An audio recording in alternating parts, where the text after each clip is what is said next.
buhay. God, bago po tayo magpatuloy, nais ko muna po kayong anyayahan sa paggabay ng ating Panginoong Diyos. Praise God, glory to God, o dakila naming Ama, aming walang hanggan Diyos, o tunay nga, O Lord God, na kayo ang patuloy na gumagabay sa amin, O Lord God. Ramdam po namin ang inyong presensya sa araw na ito, sapagkat sabi niyo sa inyong mga salita, 2 o 3 na nagkatipon sa inyong pangalan, na ito nandun ka sa kalagitnaan, O Lord God. Mag-alab ang aming mga puso sa mga mapakinig sa oras na ito, O Ma. Humihingi po kami ng gabay ng inyong banal na Espiritu, sapagkat wala po kami magagawa, O Ma, kung malibang kami po inyong patnubayan, O Lord God. Inaangkin na po namin ang katagumpayan ng gawain nito, O Ma. Maraming pong salamat, at ang nalalabi pa po oras, O Lord God, kayo patuloy na po matnubay. Gabayin niyo po ang inyong abang lingkod, nawa kayo po ang makita at maitaas sa likod ng pulpitong ito, O Lord God. Muli, maraming pong salamat. Ito po ang anong samot dalangin. In Jesus Christ's name we pray. Amen. Praise God. Pwede po natin buksan ng ating ating Biblia sa praise God. Mark chapter 4 verse 35 patuloy po 41.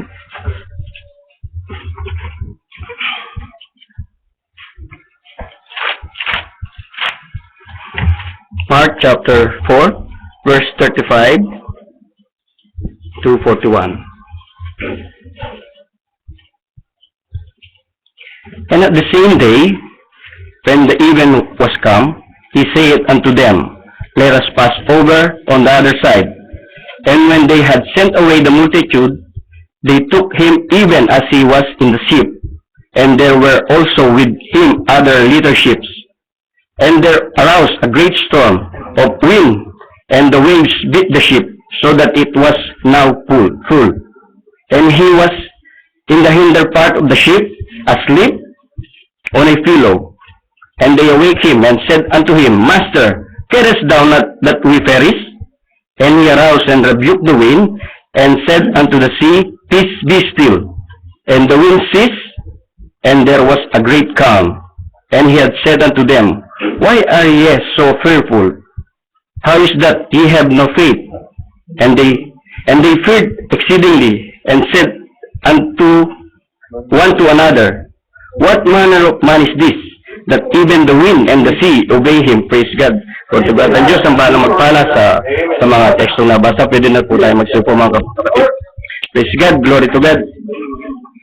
Tunay na nakakagalak, mga kapatid, kahit na napapadalas po ang ating pagtayo dito, pero yung pong kaba, nandun pa rin po. Hindi po biro-biro, mga kapatid, dahil bawat po sinasabi natin sa likod ng pulpitong ito, napakahirap po magkamali. So, even though gano'n, alam po natin na ang Diyos ay nasa likod natin. Sa Kanya po lahat to. Praise God, siya lang po ang ating sandigan. Praise God. Ang exhortation ngayon, pinagatan po natin sa message po ng ating kapatid na calling Jesus unto the sin. Praise God. Kung makikita po natin, mga kapatid, sa teksto ito na si Jesus ay natutulog dun sa likod ng parte ng bangka, nagpapatunay lamang, kapatid, na bilang tao, kasi sabi nga ng ating kapatid, in flesh is just a man, but in spirit he was God, sabi nga. So, bilang katawang tao, nakakaranas din ng ating Panginoong Hesus ng gutom, pagod, antok. So, kaya siguro siya nakatulog dun sa sa likod ng daong. So, dito siguro nagkakaroon yung ibang mananampalataya na sabi nila na si Jesus ay tao. Pero hindi siya tao. He is more than a man. Kung yung dinatnan ng salita ng Diyos ay tinawag ng mga Diyos, ito pa kayang salita? Amen. He is the Word, He made flesh. Diba? Ang sabi nga, in the beginning was the Word was with God, and the Word was God. The Word was God. Malinaw, mga kapatid. God is dwelling in a body. Amen. And Jesus is the fullness of Godhead bodily. Amen. God dwelleth in Christ. Yung Diyos na nandun sa pillar of fire, yung Diyos na nandun sa pillar of clouds, yung Diyos na nandun sa burning bush, is the same God that dwelling in the body of Jesus Christ. Di ba mga kapatid? Hindi yung laman. Hindi yung laman, yun ang Diyos. Kundi yung nananahan dun sa laman na yun ang Diyos. Yung burning bush nagsalita kay Moses dun sa Mount Sinai. Yun ba yung Diyos? Hindi. Yung nagsasalita dun sa burning bush, yun ang Diyos. At the same time, yung pillar of fire na sumusunod sa kanila, hindi yun ang Diyos ang pillar of fire. Hindi yung presensya ng Diyos ang nandun, yung Diyos ang nandun sa pillar of fire. The same thing with Jesus. Nag-i-indwell yung Diyos dun sa katawang yun. Diba mga kapatid? Kaya yung mga Hudyo, hindi siya nakita eh. Hindi nakita yung Diyos kasi yung nakita ng Hudyo, yung tao. Diba? Sabi nga dun sa John 10:33 ba yun, yung sabi niya, hindi ka namin binabato dahil sa iyong mabuting gawa. Kundi ikaw, bagamat ikaw ay tao, ay nagpapakunwari kang Diyos. So, ang tingin sa kanya, tao. So, kung sa tingin nila, si Kristo ay tao, wala silang pinagkaiba sa mga Hudyo, mga kapatid. Diba? Praise God. Di kagaya natin, talagang alam natin, kilala natin ang Diyos natin sinasamba na nag-i-indwell dun sa katawang laman na Jesus Christ. Praise God. Glory to God. Kasi ginawa ng Diyos ang katawang yun para pantubos sa atin. Yung dugo na nandun sa kanya, hindi yung dugo ng Hudyo, hindi yung dugo ng Gentile, dugo yun ng Diyos mga kapatid na siyang pinatubos sa bawat isa sa atin. Praise God. Kaya, makikita rin po natin na ang may lalarawan din po natin ng katayuan natin ngayon bilang Kristiyano sa tekstong ito na nakikita natin hindi isang smooth journey yung pupunta natin sa heaven. So, huwag nating expect na exempted tayo sa mga ganitong storm bilang isang Kristiyano mga kapatid. Sa araw-araw ng ating buhay, makakaranas po tayo ng sakuna mga kapatid. Even financial difficulties, bereavement, disappointment, losses, mararamdaman po natin yan habang tayo po ay naglilingkod at naghihintay sa pagbabalik ng ating Panginoong Yesus. Praise God.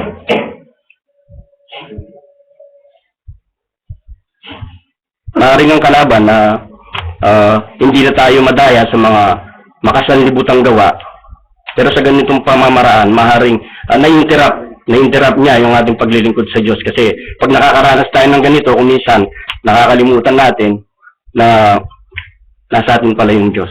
Di ba sabi niya nga, I will not leave you nor forsake you until the end of the world. Di ba mga kapatid? At sabi din sa John 14:29, sabi niya, hindi ko kayo iiwang mag-isa. Basahin ko na lang po mga kapatid.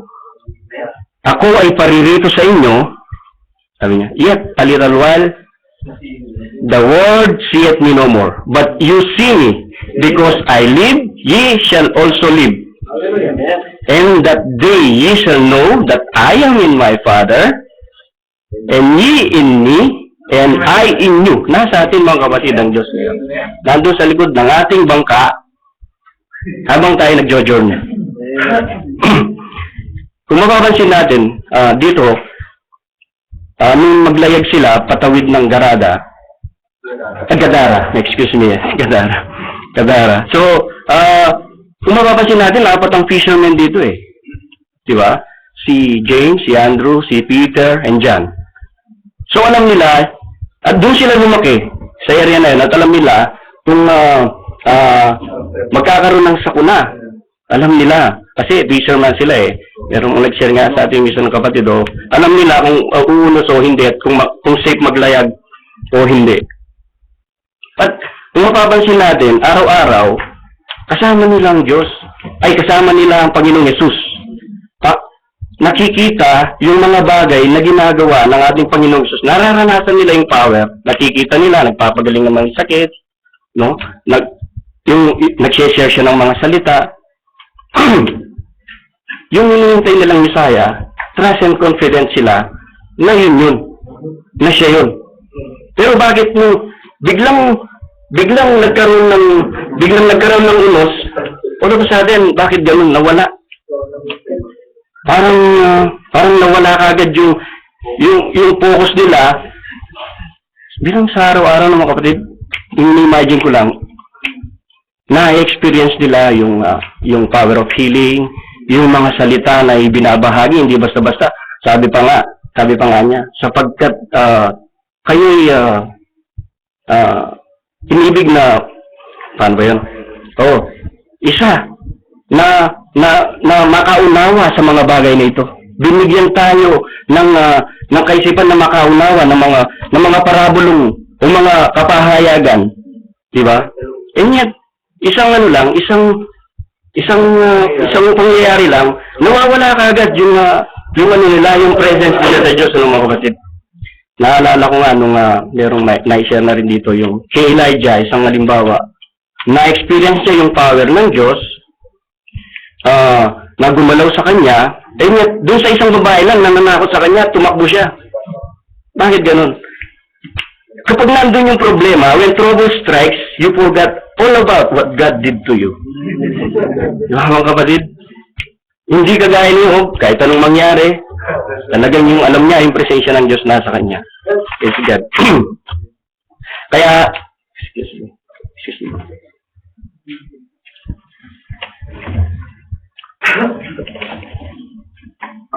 Yes, God.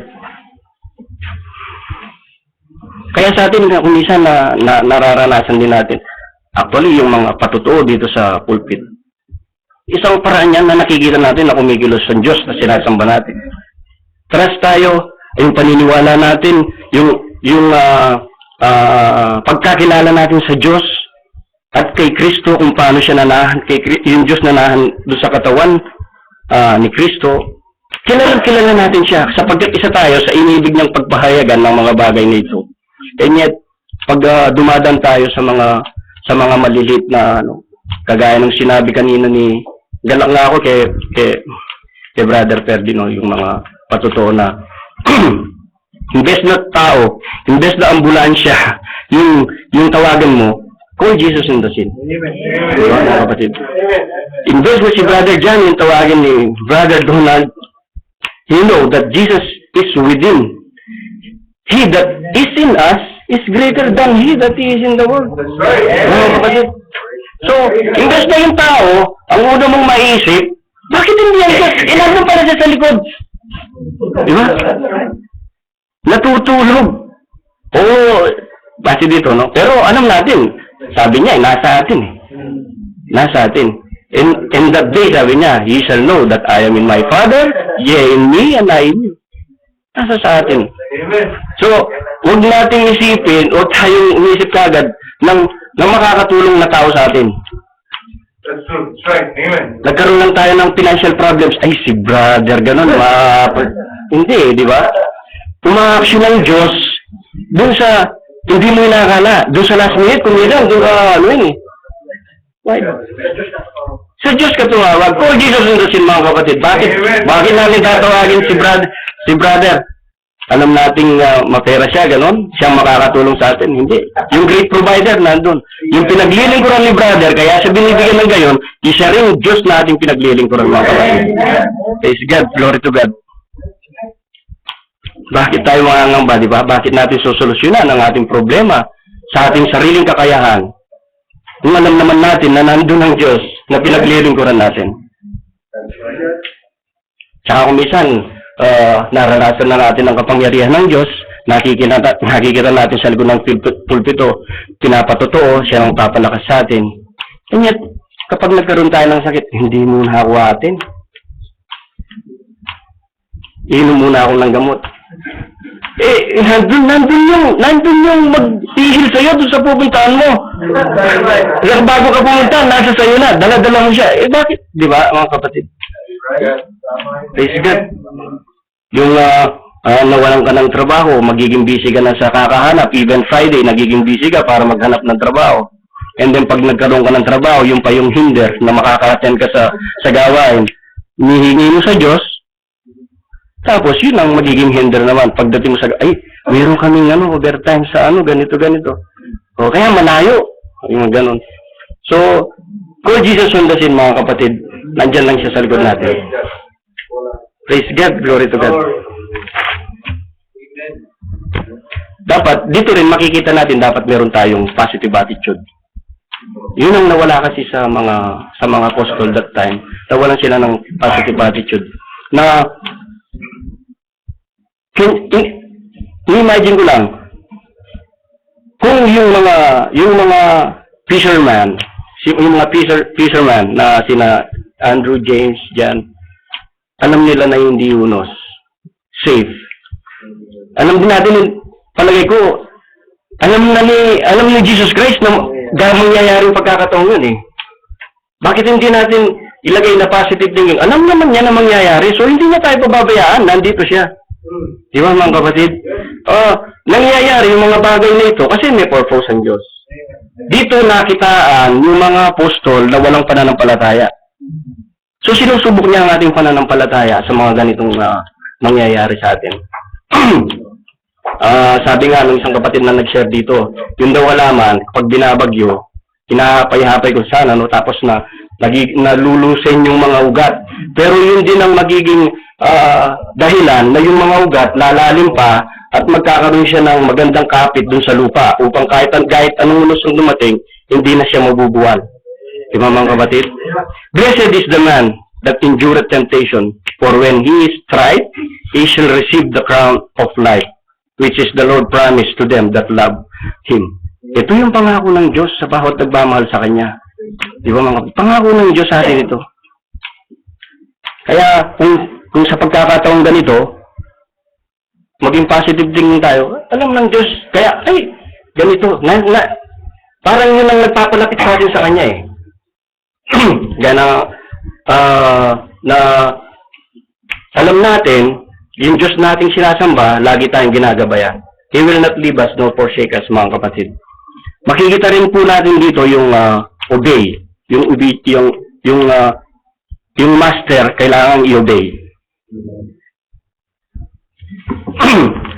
Siguro kagaya rin natin kung ang mga apostol ng mga panahon yon araw-araw nakasama ang ating Panginoong Hesus. Araw-araw na pinag-uusapan nila yung mga bagay na ginagawa ng ating Panginoong Hesus. Ganun din naman tayo dito mga kapatid, yung mga bagay na makalangit ang siya natin pinag-uusapan, na siya namang nagpapalakas sa atin. Na confident tayo na ito, yung salita na sinabi ng ating Panginoong Hesus na, peace be still. Yun ang salita eh. It's the same word na nag-create ng heavens and earth. Hindi nyo nag-create.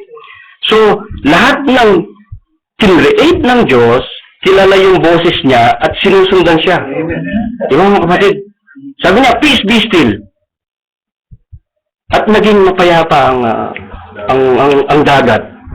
Bakit? Sinusunod siya. Yung creator, sinusunod yung kinreate niya. At nare-recognize kasi nila, nare-recognize nila yung master na nag-create sa kanila.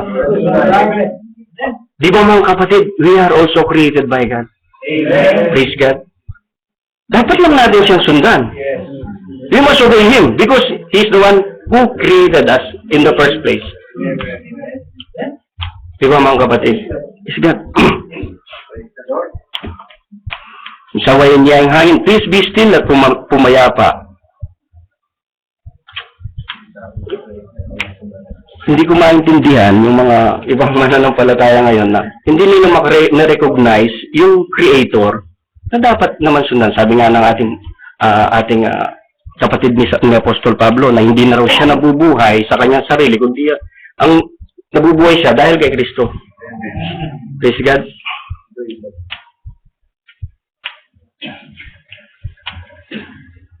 Praise God.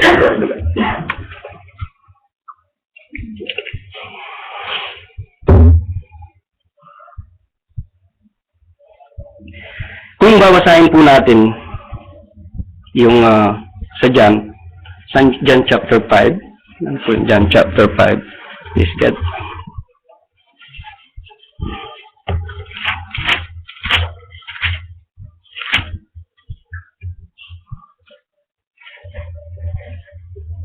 John chapter 5. Yung eat my flesh. Ito.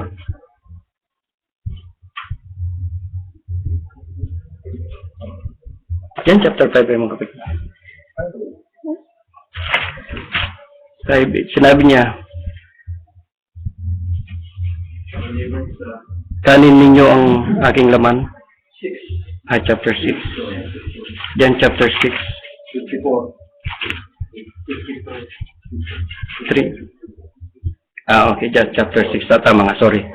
Sabi niya sa kanila, katotohanan sinasabi sa inyo, maliban na inyong kanin ng laman ng anak ng tao at inumin ng kanyang dugo ay wala kayong buhay na sa inyong sarili. Ang kumakain ng aking laman at umiinom ng aking dugo ay may buhay na walang hanggan at siya'y aking ibabangon sa huling araw.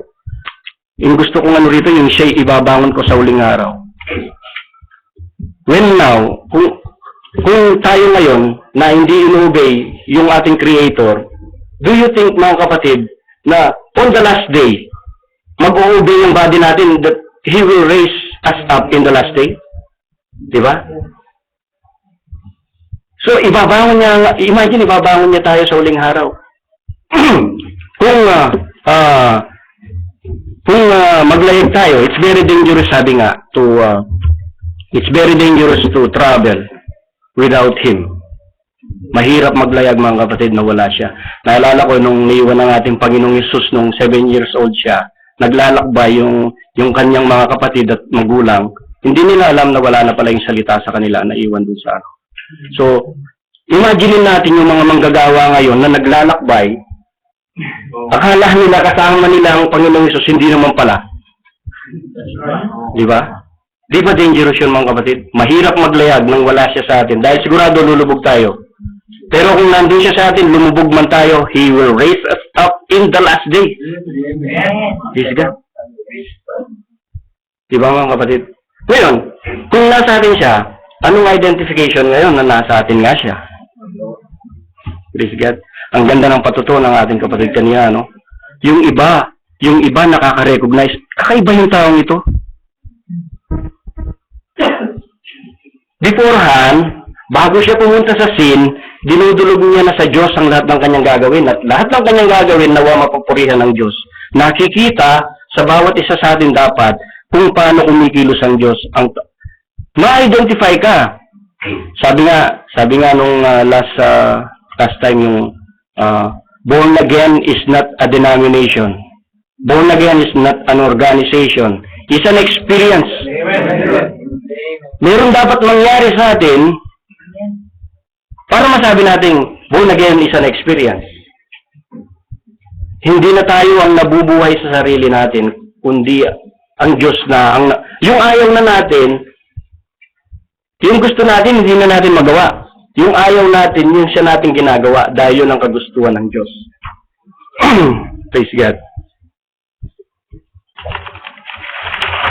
Sabi nga, kung nasa atin, the work that I do, ye shall do also. And greater, higit pang mga dakilang gawain yung gagawin sapagkat ako'y paroroon sa aking Ama.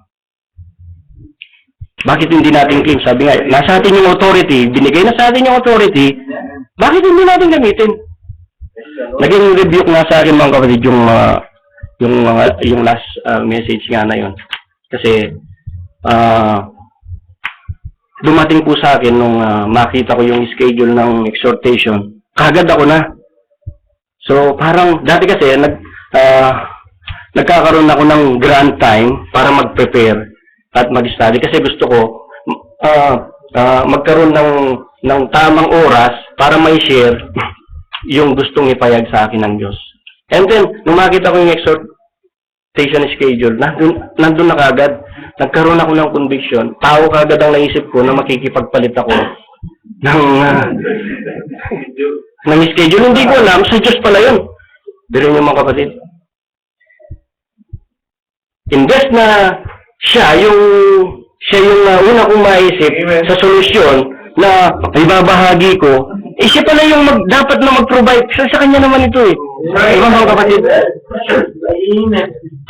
Kaya, up to the last minute, nagtatanong ko, parang meron akong maling nagawa. Dahil yung mga last time, pati sa music ministry, nagkaroon ako ng lapses. Sabi ko, binigay na sa akin ng Diyos yung authority, and yet, bakit ako takot na exercise yung authority na to? Kung kailan ako nagkakaroon ng takot, dun umahano yung kalaban, mga kapatid. Talagang mawawala ka sa focus. I-interrupt ka niya dun sa pakikiusap mo sa Diyos. How many times talagang hiyang-hiya ako sa Panginoon sa mga pangyayaring yon. Tapos sinundan pa ng message, talagang even though masakit, pero yun ang katotohanan mga kapatid. Pag binigyan na sa atin yung authority, exercise the authority because God is there. Call Him in the sin mga kapatid. Is God, glory to God. Sabi nga, at that day, ye shall know that I am in my Father, and ye in me, and I in you. Always call Jesus on the scene, mga kapatid. He's just lying there, behind our ship. Praise God, glory to God. Hindi natin pwede sabihin nasa atin yung Holy Spirit, and yet, hindi natin pinaniniwalaan ng bawat salita na nandito. At yung mga message, mga kapatid. Praise God. Call Him on the scene in times of trouble as He is just there with us. Praise God, glory to God. Maiksi lang po. Nawa, bigyan kayo ng encouragement. Glory to God. Kung lang po tayo lang naman.